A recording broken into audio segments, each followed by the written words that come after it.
Hey everybody, welcome to Bitch Brunch. Today I have Leslie with me again as usual, and we have Asha of Dreaming Desires and the Sexual Liberation Collective. We are so excited to be here. Happy Friday. How's everybody doing?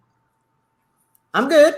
You know, Pretty it's Friday, good. right? Which no longer means anything because we're in the apocalypse and we just have one endless day, you know? Mm-hmm. And it's a bad day. So that met my needs for the day. Oh, yeah. Mm-hmm.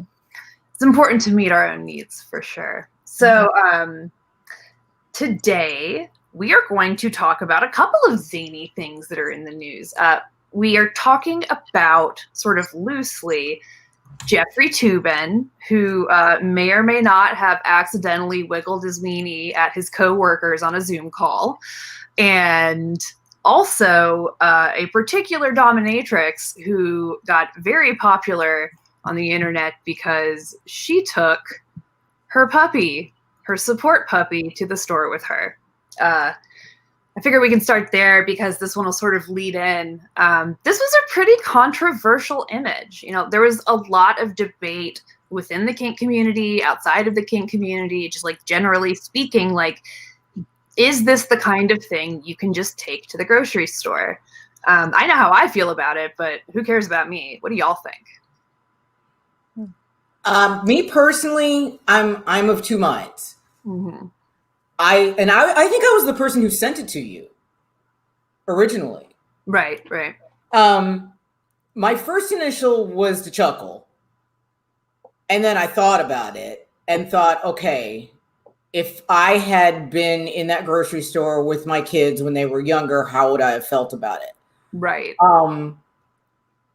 I would have been upset if, depending on my kids' ages, not because of what they were seeing necessarily, but because I may not have been ready to have that conversation with my kids yet. Right.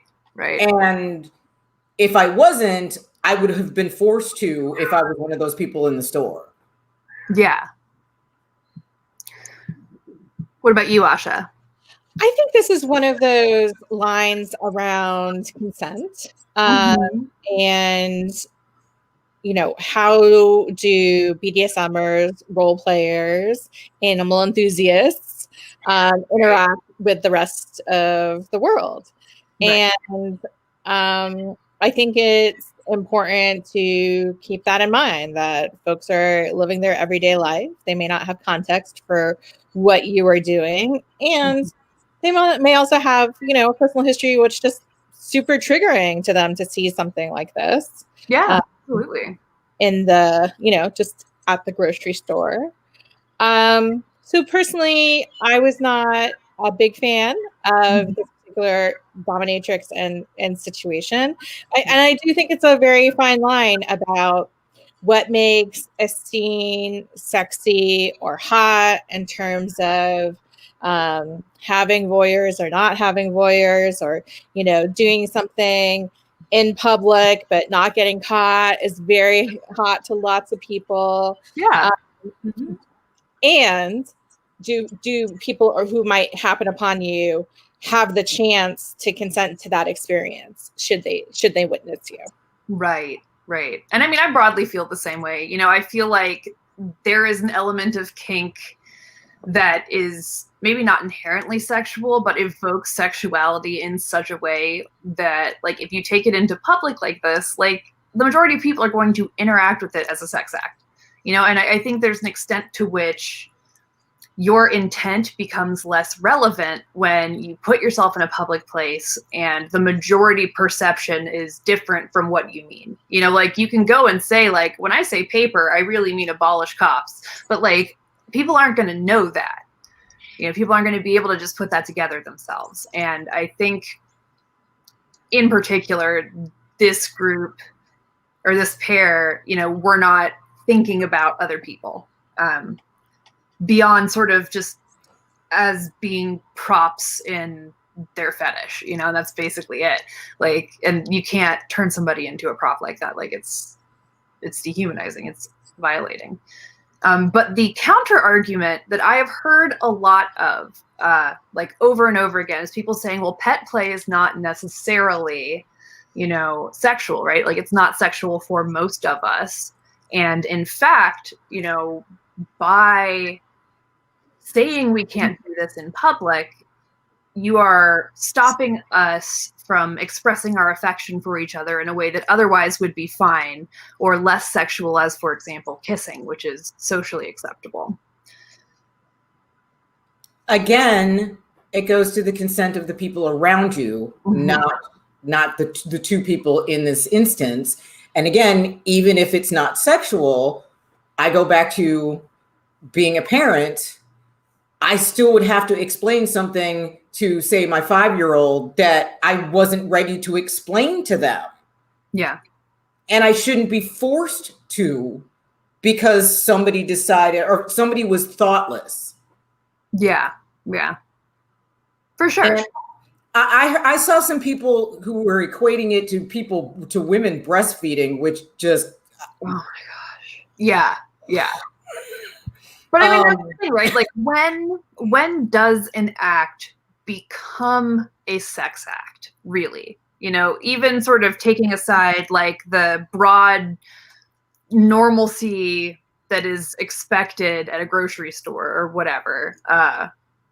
At what point interpersonally, is the thing we're doing sex, right? Like, can you fantasize about another person without their consent? Right? Can you enjoy kissing your partner in public because other people will see it and still have that be consent? Like, at what point do we cross that line? And also, at what point does something become sex?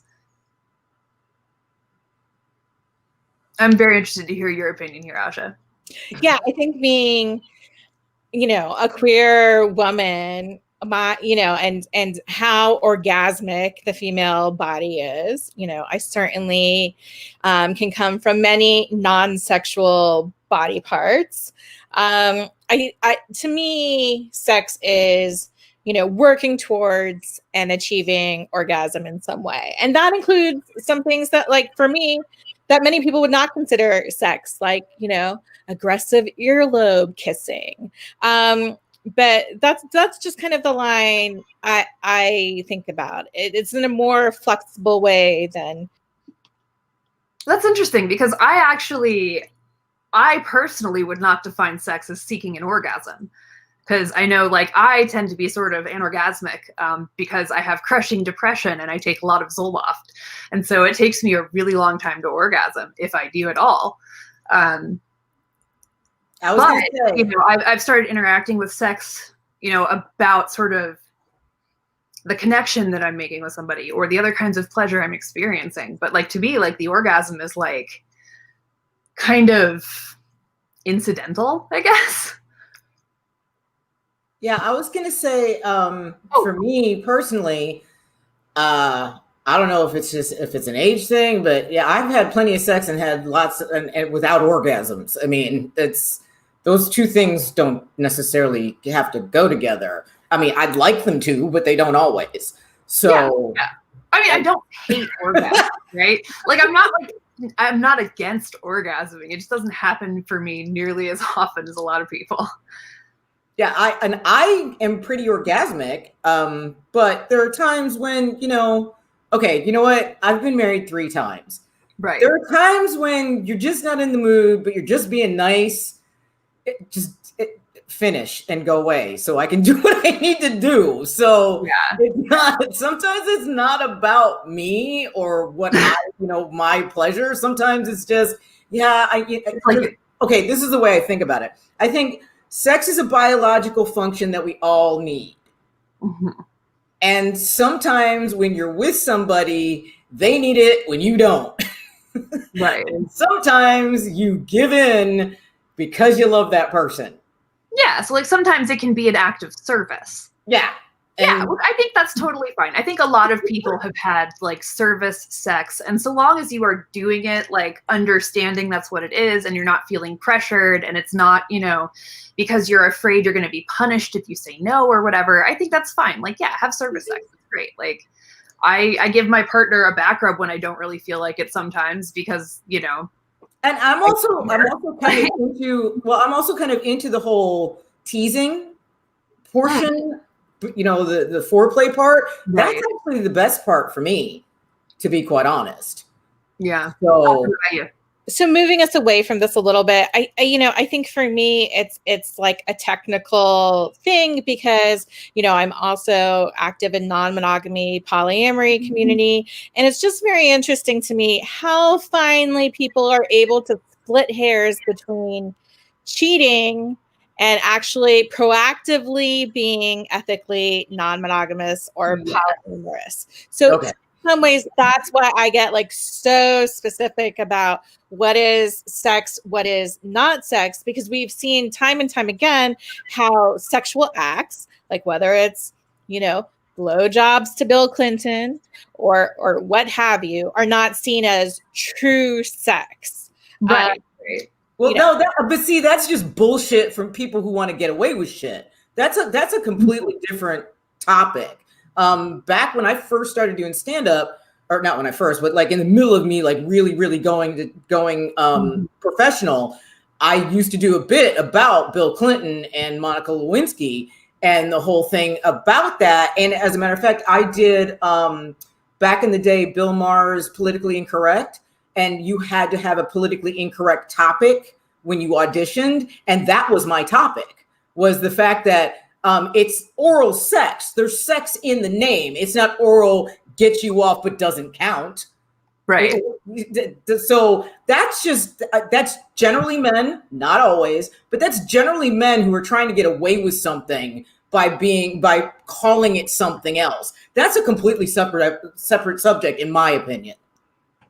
Well, so to me, I would actually identify it by just intent, right? Like a sex act becomes a sex act when you are pursuing some sort of like erotic connection with another person and they are reciprocating it, you know?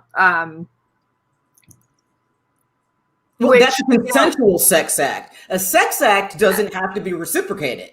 So I would say if it's not reciprocated, it's not sex, it's rape or assault. You know what I mean? Like, I don't think that it benefits anybody to say, you know, rape is a special type of sex. Like, no, rape is not sex, in my opinion. I think it just, you know, categorically treating them as different based on the presence or absence of consent, based on the intention of it being erotic on both sides. I think that is a sex act. I don't think, like, in particular, if these particular organs interact with each other, then it becomes sex, right? Or if you feel physical pleasure this way, it becomes sex. Like, to me, I think a sex act is a sex act when both people mean for it to be a sex act, you know?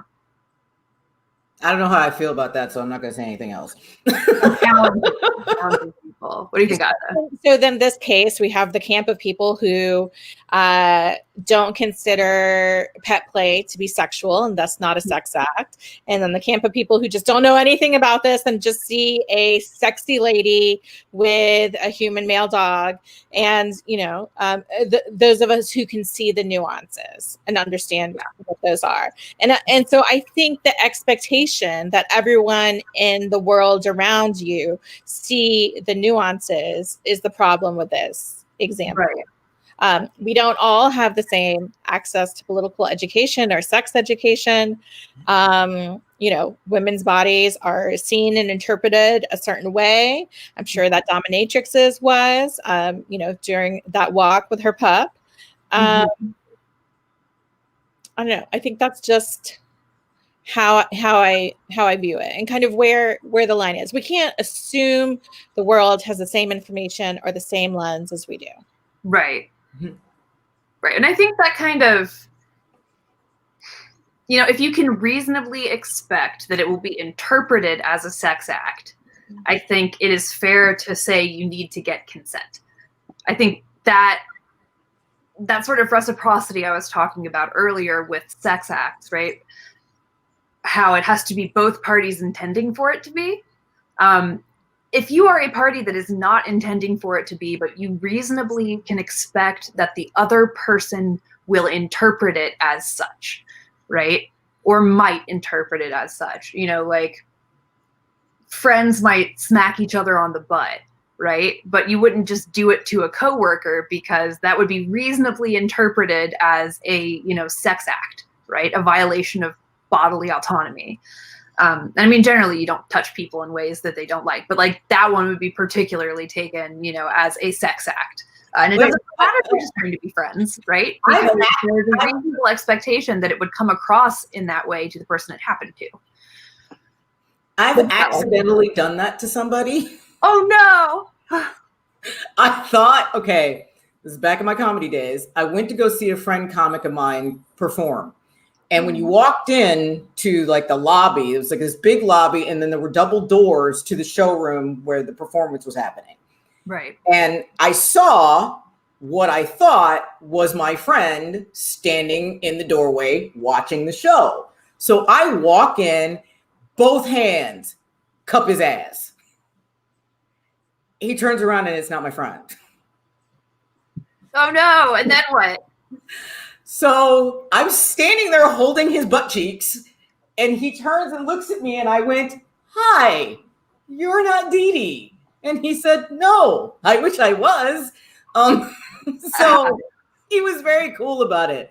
And there was nothing sexual about that. I wouldn't have done that to anybody but the person I thought it was. Right. And it wasn't that person. I could see how they might have felt violated, but it was an honest mistake. And he was very cool about it. Well, I think actually a lot of consent violations are honest mistakes. Honestly, like I do. I think, like doing something like that, grabbing somebody's butt without their consent because you thought they were somebody else who would have consented, right? Mm-hmm. That's an honest mistake, but that person's, experience of it was still some stranger just grabbed my butt.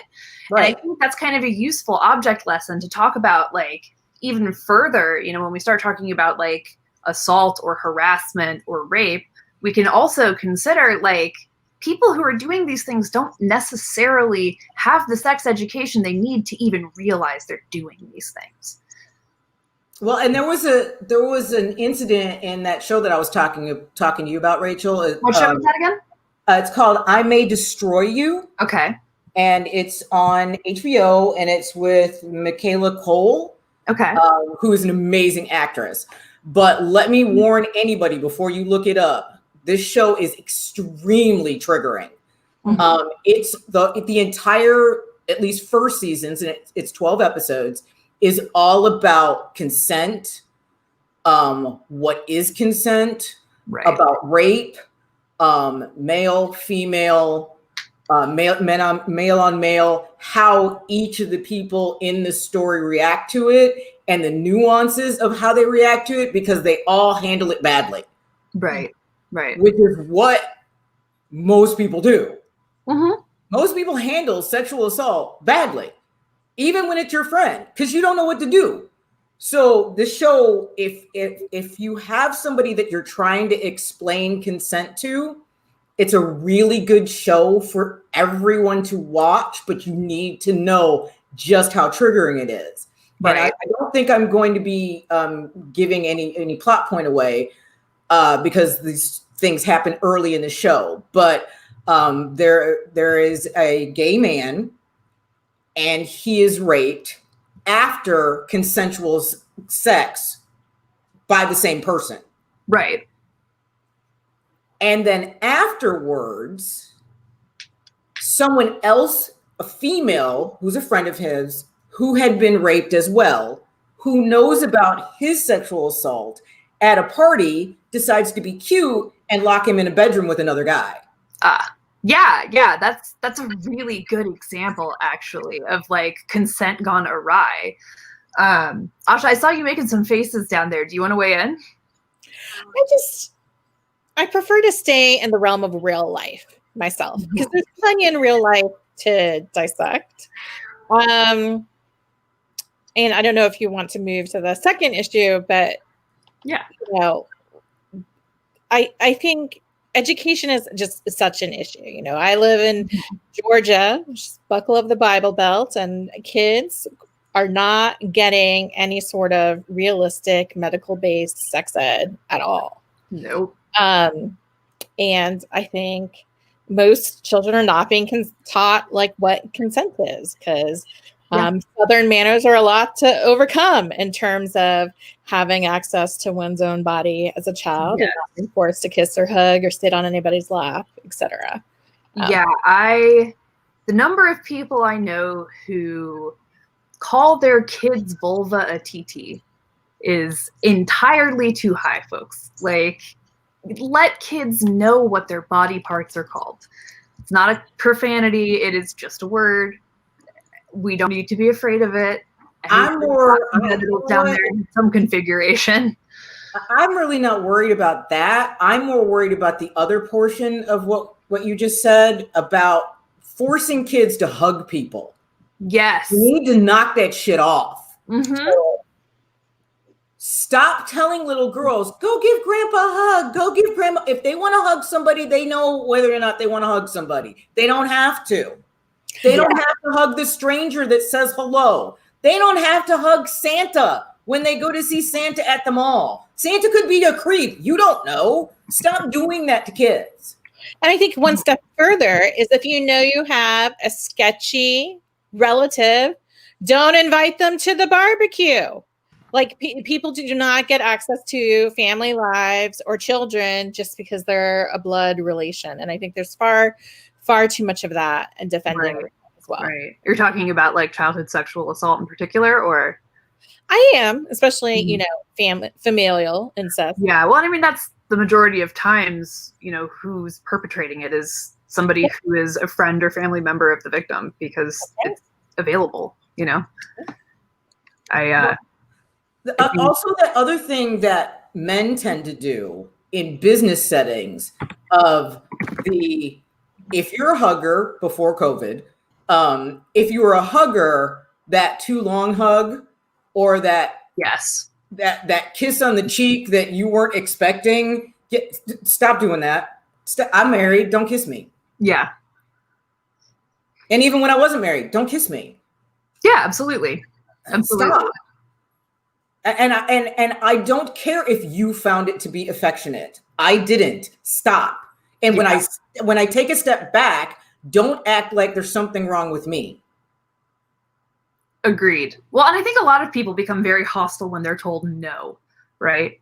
I think that's a very common and unfortunate affliction, people who cannot take a rejection appropriately. Obviously, to everybody here, if a person says no, that means no. But there are a lot of people who don't really even understand that no means no. I think in a lot of the cases with women, that attitude comes at least in part from women not being allowed to say yes, and if you're not allowed to say yes, you're also not allowed to say no. You're not allowed to have your own emotions about things. You're supposed to think a certain way if you're a Black woman, if you're a white woman, if you're a Latina woman. You're supposed to think a certain way. And if you don't think that certain way as everybody else does, there's something wrong with you. Yeah, for sure. That's absolutely ridiculous in my opinion. Yeah, I agree. So those are things. I'm sorry. I was going to say, we need to start from the very beginning in a very innocent place. And maybe if we started in this innocent place, we could get people gradually to where we need them to be. If we could start by getting strangers of both sexes, of all ages, to stop touching other people's babies without asking in baby carriages. Stop touching other people's children in carriers. Stop doing that. I would scream at people. Also, stop touching pregnant people. Oh, that too. Okay, that's but to me, but that's the body is the vessel thing that happens. Right. But pregnant, everybody's like, oh, the baby is in there, so I can touch you to get to the baby that I can also touch. I agree, but I still think you need to take that one next because the baby one is so like, oh, look at the cheeks and the innocent and and most people think babies are cute. I think babies are adorable, but I don't touch anyone else's child unless I ask first. Yeah, right. They And can be hard. to us, but as a parent, I think I see it on the other side of the training and modeling that I show for my son, that from a very young age, I always gave him 3 options. Do you want to give that person a wave, a high five, or a hug? As a way of, you still can interact with the person, but you get to choose how your body's going to be involved in that. Yeah, well, and that holds space for behaving appropriately, because it's very, very easy to set these ideologies and say, like, okay, like everyone needs consent to do everything all of the time. But I think it's important to also hold space for the reality that sometimes people's feelings are going to be hurt. Sometimes the people you're interacting with are going to feel sad, and honoring that, like, those feelings of rejection are real, and saying, like, hey, like, the kind thing to do here is to at least give them a wave. You at least want to give them that kind of send off, because that is part of, like, our cultural norms and our rituals for parting, as we do something. And acknowledging that sort of not doing that part in a way kind of, it fails part of the social contract we have there for, like, what makes, like, friends and family and bonds and stuff like that. And I think, surprisingly to me, the most frequent offenders are elder ladies. Yeah. Who feel super entitled. And even when I call them on it and they're like, hey, you didn't ask him if you could do that, they're like, oh, I'm his blah, blah, blah. I don't have to do that. And I'm literally hearing this from people I respect who really do know better. This is okay. I'm in a lawsuit because of something that has to do with consent, which has to do mainly, but not just, older white women feel that they have the right to touch Black women's hair. Yeah. I am currently in a lawsuit from my work, partially because of that. Remember when I first was doing the show and I had the big hair, that was a wig, but I would have people come up to me and just reach out and grab my hair at work. And my work basically said, well, why don't you tone down your hairstyle?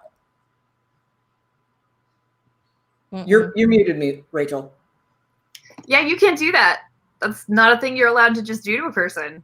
No, it right now, it absolutely is. It's news story after news story after news story. Mm-hmm. I have literally had to take a swing at somebody and then I get looked at like there's something wrong with me. Yeah, yeah. So here's my question, as relates to that, kind of. Like, what is the point where we need definitely 100% to ask for consent, right? I think if you are a parent and it is regarding your child's health and safety, you do not need consent. Otherwise, you need consent. And if you are saving somebody's life, right? Like if they fell and landed on a pike or something, I don't think you need consent if they're unconscious to try and save them, unless they have like a DNR bracelet or something. And I think other than that, before you touch a person's body at all, you need consent. Just generally. I would agree. Yeah. So coming from the other side of it, I don't think you need consent to have a crush on somebody.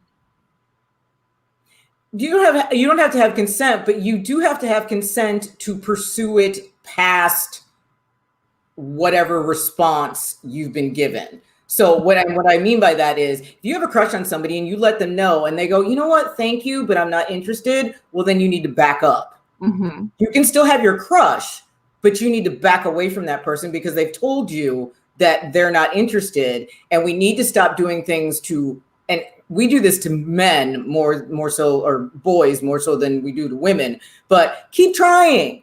Yeah. Keep trying. No, yeah. I said no. Yeah, agreed. Not accepting somebody's no the first time is a consent violation.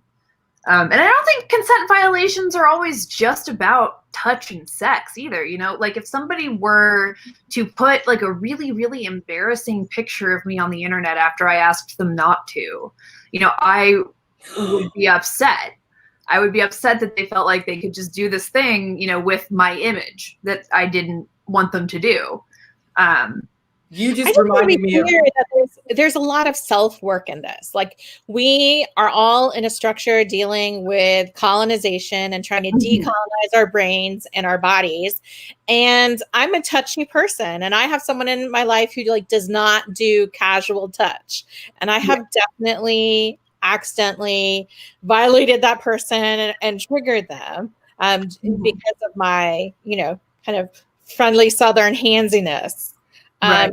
So I think a lot of this is really about, you know, trying self-control as much as it is, you know, external education or, you know, things that should be common sense but aren't. Right. Rachel, you just brought up another thing about consent that happened to me in my last divorce, where I was about to be homeless. And so I was reaching out to friends of mine to try to help. I had a GoFundMe and other things. And someone who I've never met in person, but we've talked on the phone a million times. We've talked online. We've known each other online for over 20 years. He sent me $350 during this situation to help me out. Thanked him profusely, told him, you know, as soon as I got my settlement from my divorce, I will pay you back, which every person who said, go, yes, I paid back immediately. Some people said, don't worry about it, give money to charity. Anyway, so he gave me the $350. We used to talk on the phone and we would kind of flirt, but to me, it was nothing. I mean, I kind of do it with everybody. But after this money exchange, he started getting a little bit more aggressive.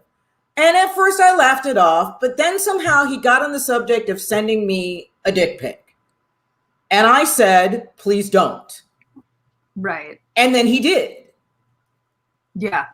And so I unfriended him. I said nothing else. I just unfriended him. A couple days later, I guess he realized that I had unfriended him. And so he DM'd me and said, did you unfriend me? And I said, yes. And he said, why? Because of the dick pic? And I said, yes. And he said, what, $350 wasn't enough? Woo. Jesus. And I said, no, to violate my eyeballs with your genitals after I told you not to, no, $350 wasn't enough. Yeah, no, it's both really upsetting and really expected. I cannot tell you how many men have just assumed it was time for sex and not like actually checked in with me first. And it's always this weird situation because it's like, well, you know, maybe I want to have sex with you, but the fact that like, and I'm talking about like the first time you have sex with somebody, like, you know, first time, like maybe I do want to have sex with you, but the fact that you like are trying to get me to do it this way makes me not want to, you know? Because it's so much about approach, you know, it's about like just not assuming you know the other person's boundaries. Or how about we had sex, it was bad, I don't want to do it again. That's a thing. God, just because you've had sex with somebody once does not mean you have to continue having sex with them. Does everybody know that? No, not everybody. No, I had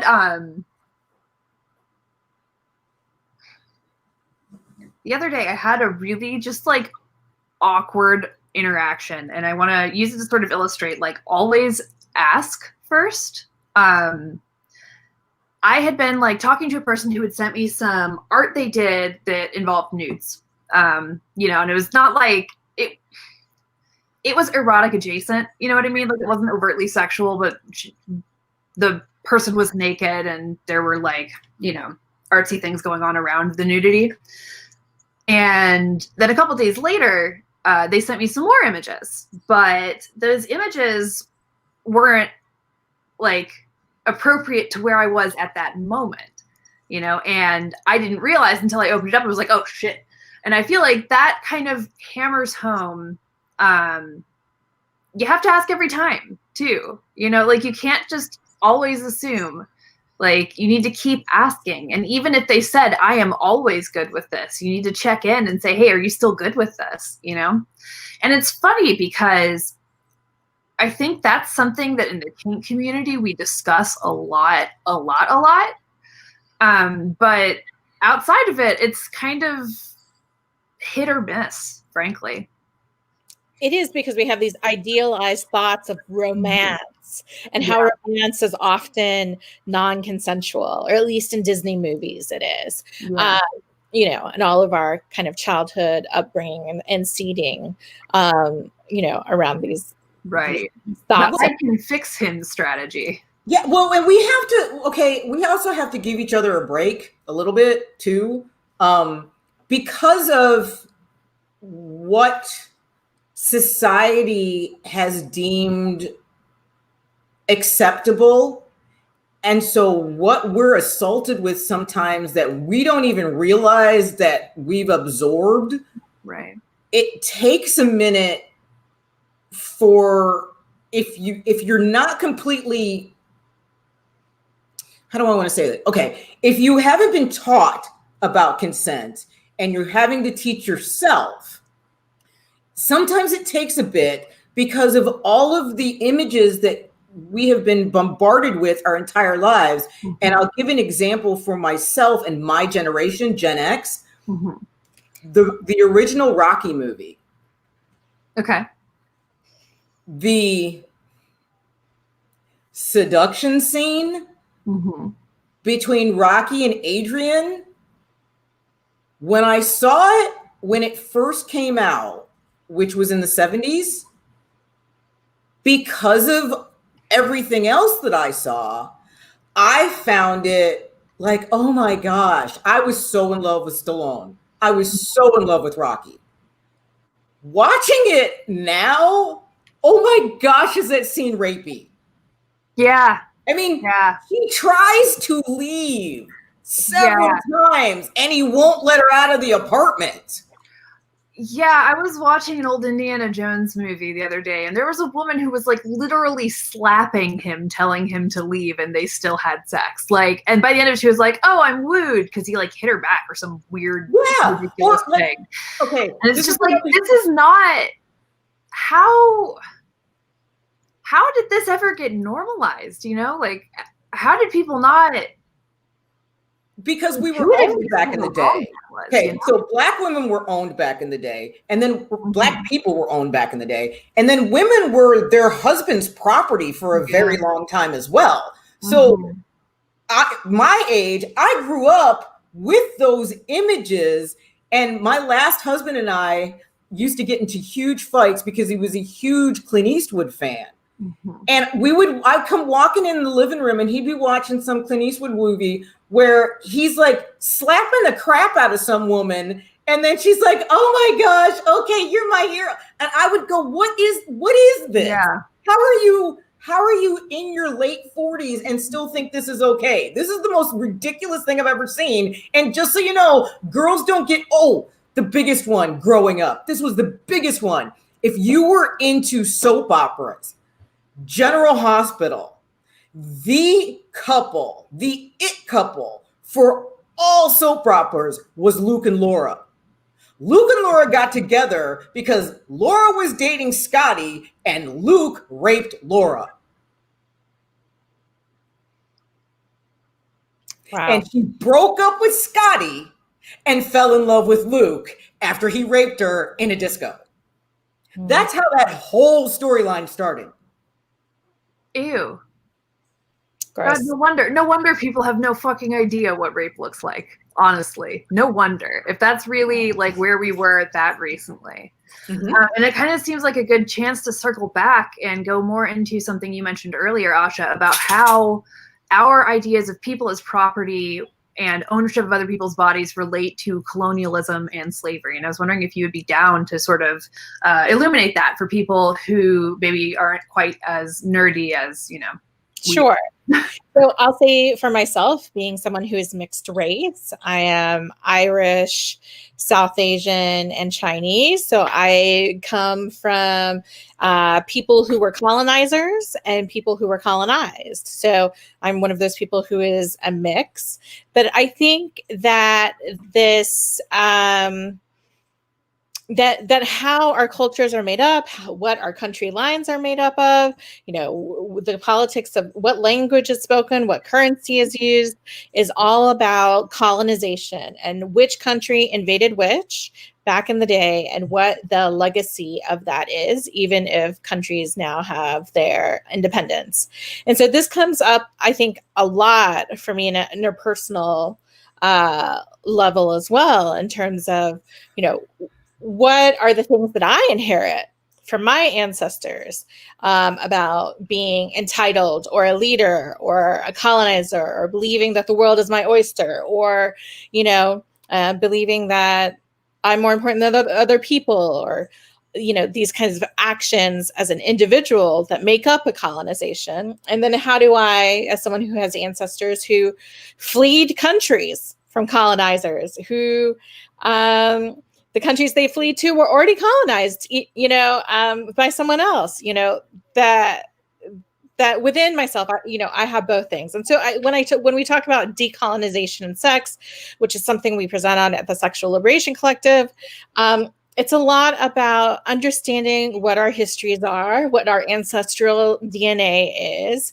and figuring out how to undo the parts that we inherit, both culturally in socialization and biologically through our DNA, to be folks who no longer are colonizers actively in the world. And, to break this down about, sex and consent, I think it's a lot about rape. I think it's a lot about undoing trends of child sexual abuse. My mother, I give her all the credit, managed to stop this huge lineage of child sexual abuse with my brother and I, who were not sexually abused as children, but everyone in our family had been until that point, generationally. And, the amount of presence of mind and intention and power and decolonization that it takes for someone to be like, this is a history. This is a history I experienced. I'm stopping it here. It doesn't go past my generation. I think that's on all of us as parents, all of us that have children. It's on us to do the best job that we can do to stop this. My son, I have 2 sons and they are grown. We're not speaking right now, and that's on them. But I do believe that I raised them so that at least there are 2 men out there who aren't perpetuating this nonsense. Yeah.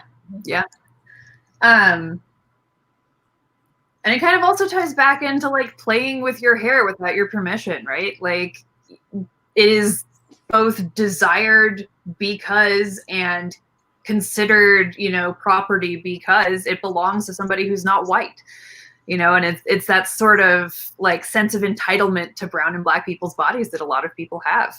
Oh, the last lady that did it at work, when I took a step back and said, "You're lucky I'm in a good mood." And she said, "Why? What are you going to do about it?" Seriously. And the only reason she didn't get popped in the mouth was because I was at work. Now, out and about, people who've done that to me, they do get hit in the mouth. In between my first two husbands, I was single for 4 years. In the first 3 months that I was single, I punched 5 guys for touching me inappropriately. Yeah. And then not only do you get hit, then you get a lecture, and then you have to buy me a drink. Honestly, that's probably at least an object lesson for them. I don't know. I mean, I don't know exactly what my line is, right? Like, I know if I'm on Tinder and somebody calls me baby in the first message, I immediately unmatch them, right? Because I don't want to talk to anybody who's like calling me like pet names literally the second they meet me, because it's like, well, you don't know how I feel about pet names or like whether I'm into you at all. Like, this is weird and invasive. But if somebody does it in person, I'll probably let it slide. Like, I don't know. So like, it's not enough for me to leave or get like mad about, but it's enough that I'm like, I don't want to be close to you.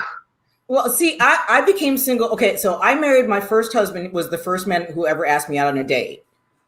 Don't get me wrong, I got plenty. I just didn't date because you could do black girls back in the day, but you couldn't date them.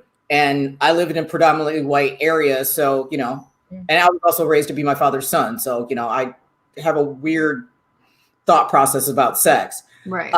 But when I became single, having never dated, being with the same person for 20 years, holy crap, was that an eye opener?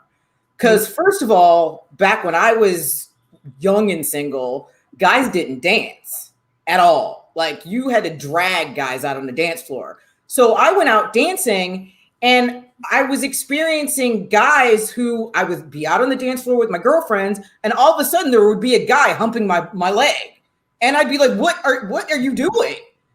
And apparently and I've had this conversation with Tony, my husband, who's 37. And he's like, yeah, that's a thing. That's his generation. That's what they did. But I wasn't used to that. So when guys would do it to me, I would roundhouse them. I mean, like, what are you doing? Get off me. Yeah, well, I mean, I've seen people get aggressive if you ask them to stop. Like, I was at a bar, this is like a decade ago, and one of my friends was all of like 5'2", and this dude who had to have been 6'5" was like basically putting his dick on her shoulder, like just aggressively grinding on her during this song. And she turned around and asked him to stop, and he kept doing it.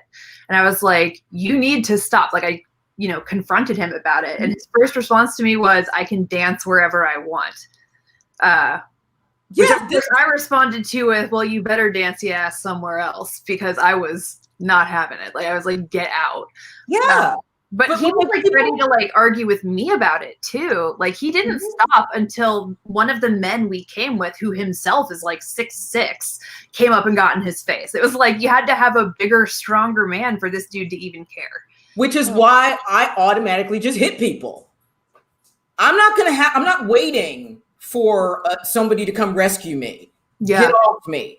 And people think, and I'm getting to the election, but people think that Trump has emboldened people. This shit was happening, like I said, back then.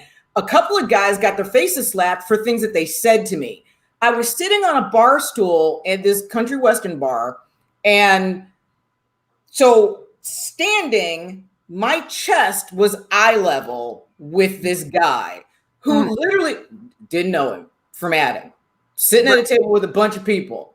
He walked up, smiled. I smiled. I'm in a bar. I am looking to pick somebody up. But then he looked at my chest and said, damn, baby, your tits are huge. Can I touch them? Woo! He got slapped in the face. He got told to sit the hell down. He got a 15-minute talking to, and then he bought my table a round of drinks for being an idiot. See, I think the 15-minute talking to part is really interesting. Because if I got to that point of conflict with somebody, I don't think my next step would be, all right, now we're going to do some fucking pedagogy. Like, I don't see myself like... The mom in me kicks in, and I'm like, do you kiss your mother with that mouth? What is wrong with you? Sit down, boy. We're going to have a conversation. And that's how it starts. You know, and I think that's kind of awesome, actually. It's a very cool thing that you do. And I've done it to older men too. But I don't think I would ever do it in person. But then again, I did this at a VIP NFL party in a cigar lounge where I was hanging out with a bunch of business guys, and everything was fine. The problem with older men with me personally is guys think I'm younger than I am. Right. So, I'm 53. This was back when I was 40. Guys thought I was in my 20s. I mean, I was itty bitty and wearing like a Bears jersey and a mini skirt, but legs are showing, no boobs, nothing. And we're having a perfectly good conversation. And then all of a sudden, out of nowhere, this businessman looks at me and says, so does the carpet match the drapes? He got a drink thrown in his face. And then, do you kiss your mother with that mouth? What is wrong with you? You may think that I'm some little 20-something that's just going to laugh that crap off, but I'm not. Yeah. And I think if more women or more people start reacting that way to the things that people do, instead of laughing it off or being polite And what more people get a visceral response to that, maybe it'll stop. Yeah. Well, I definitely think it's completely relentless. Once I had jury duty and I almost got selected for a 6-week serial rape trial, but didn't. And I worked for a civil rights law firm at the time. And a couple weeks later, the DA calls me up at work at the civil rights law firm and asks me for a date. You know, so inappropriate on so many levels. You didn't like have his number. No, he just picked me out of a jury pool. That happened to me one time with like a pharmacy tech. Like I had like a pleasant conversation with a pharmacy tech, and then they texted me later like, hey, this is that tech. I got your number from the database. And I'm like, whoa, HIPAA violation, homie. You shouldn't have done that. Please never do that again. That's really invasive. But it's just like, it doesn't like occur to people. Like they think it's like, oh, if you're bold and making the move, then it's sexy and you're doing it right. So let's wrap it up with a little bit of talk about Toobin in particular. Is it ever okay to masturbate on a Zoom call? No. I agree. And yet, there was that 2006 study that said 68% of men watch porn at work. Right. So if we're seeing people, because maybe home's full of kids, partners, whatever, maybe their office at work is the most private place that they get. Mm-hmm. But if we're seeing porn in the workplace to that level, of course, we're seeing masturbation in the workplace at very high levels as well. And so now that we're moving towards an online life and Zoom in all of our bedrooms, houses, and offices, I think that what happens in this case is completely normal and expected. Disgusting, yes. Sexually harassing, yes. Does it matter if it was an accident? Sure doesn't. The impact is the same. But I think there's a lot more of masturbation on video calls than we even think. I think this is just the tip of the iceberg. You know, and maybe that reflects something about the nature of these calls and the way we react to them, because we are bored and because they are sucking the life out of us, and because being on these calls has really emphasized how much of the workday we are being paid to just sit around a table and talk to each other about nothing, because they would rather have us working for a zillion hours than let us have free time. Let me ask you ladies a question. Since we've been talking in the 43 minutes that we've been talking, or 53 minutes that we've been talking, have either one of you touched your genitals? No. I rest my case. Yeah. I have never at any point accidentally masturbated in front of anyone, in fact. Like, unless they walked in on me, I guess that counts. Like, I've had people walk in on me masturbating, but I have never initiated masturbation in front of somebody by accident. You know, because think about this. He's talking to someone, as we are. Yeah. And then all of a sudden, he accidentally forgot where he was? Yeah. How do you accidentally masturbate? I don't understand that. I mean, don't. Don't. He made a conscious decision to masturbate on the call because he thought nobody was going to see it. But again, we've been on his call for an hour. You can't not touch it for an hour? Really? Is it? If that's the case, then we have a medical issue, and that's something different. You know, I will say one small thing in his defense. I have seen calls go a lot longer than 1 hour. I don't know how long this call went, but I'll give him some, recognition that perhaps by hour 3 it's more difficult. I don't know. I will say I have certainly masturbated because I was bored. I have never and will never do it on a business call or a live stream. I'm sorry. I'm not going to do it. I know you wanted me to, but I'm not going to. I'm sorry. I'm not going to just do that because actually consent matters. And I think if we can sort of wrap it up, if you would reasonably expect the other people would not consent, you need to ask. And if they say no, then don't. Yeah. Or if you can't even ask the question, then don't. Yeah. If it's not even appropriate to ask the question, the answer is no. I agree. So when in doubt, the answer is no, and yes means yes. Those are the most important lessons you can take. Thank you, Asha and Leslie, for being here with me today. What do y'all want to push? I'll let Asha go first. Okay. Push what? I'm sorry, I'm not familiar. What are you plugging? Like, do you want to talk about Consensual Liberation Collective a little bit? Do you want to talk about Dreaming Desires? Sure. So I am a healer and a life coach and an astrologist and a get your life together kind of person. And you can reach me at dreamingdesires.com. And I also do a lot of work with the Sexual Liberation Collective. We have 2 webinars coming up next month, one on sex and the apocalypse and one on crypt sex. So a lot of interesting webinars coming up there. Those do sound really cool. Yeah, appreciate the time. Yeah, thanks for coming on. Leslie, you got the book. Always the book. As always, my book, Forgotten Tomorrow's Crazy Todays, which is available on Amazon. And also Into the Abyss, which is changing days. So instead of Fridays, it's going to be Saturdays at 8 p.m. And I've got a new co-host of Grav. And this week we have a special guest, which is a local gentleman here in Florida by the name of Henry Duhart, who is running for County Commission District 5, and he's also the lead singer for the band Apollo Vega. And I think we're going to have the entire band in studio. We're trying. That is very, very cool. I'll have to check that one out myself because that just sounds cool. One last thing I want to share with everybody. This is just a cool thing to tag on at the end. I got bored today, and so I made an age gap calculator. I wanted to share it with everybody because I think I am a brilliant genius. So all you have to do is type in 2 ages. Okay, can I do this?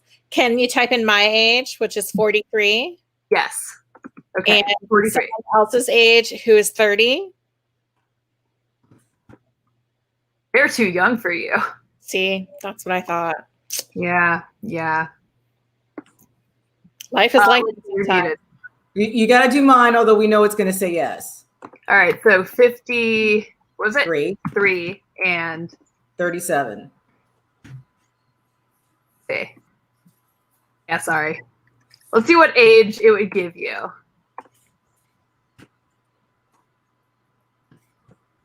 40. Okay. So I have to tell Tony he's got to go. Yeah, this algorithm, is this based on the Wikipedia algorithm or just your Absolutely not. So I just picked some numbers that I felt like were probably correct. So if you are under the age of, you know what, I can actually show my code to people too because I have these powers. If you are under the age of 25, it is half your age plus 7. If you're 25 to 40, it is half your age plus, I think, 1/3 of your age, something like that. Let's see. We can do this. Yeah, if you are under 40, it's your age plus 1/3 of your age. And if you are over 40, it is your age divided by 2 plus your age divided by 4. So that's how we did it. It is silly. It exists. If you would like to play with it, you can go to tiny.cc/age gap. You should do a cougar version that just always says no. Say what? Do a cougar version that just always says no. It's not cool. I agree. And really, this is honestly, to me, the reason I did this one specifically is because I think it has to do with stage of life. Yeah. You know, if you are in a different stage of life from another person, it's going to mess with your relationship. It sucks because there's very cool people who you might genuinely enjoy. But ultimately, you can't really have equal footing and a fair power dynamic if you're in different stages of life. The good news is, as you get older, the stages of life themselves become longer. Well, my personal experience so far has been I have to stand back and wait for him to catch up. Yeah. Yeah. And I would imagine that can be difficult. So I was going to say, it can be very frustrating. And sometimes I get upset about things and then I have to go back and go, you know what? Sorry, I'm 53. You're 37. It took me a while to get here. I have to remember that. And I'm going to shut up now. Yeah. Yeah. All right. So one more time, tiny.cc, age gap. You can play with it and tell me all the ways that I'm wrong and tell me my code is trash. That's fine. Otherwise, if you enjoy the show, if you enjoy hanging out with us, if you would like us to be able to afford doing this and afford, you know, maybe even buying food for ourselves with it someday, that would be cool. Give us some money. Go to patreon.com/notsafe. Our first amount that you can get in at is just $1. That'll get you on our Discord server. It'll get you into behind the scenes stuff. It goes up from there, of course. You can get progressively more access. I think if you give us $5,000 a month, we're like obligated to move into a house together and stream it real world style. I think is the highest tier. So like, you know, if you wanna, I'm just saying it's an option. And otherwise, thanks everybody for being here. This is Rachel. I'll see y'all on Monday, probably. Bye. Bye-bye.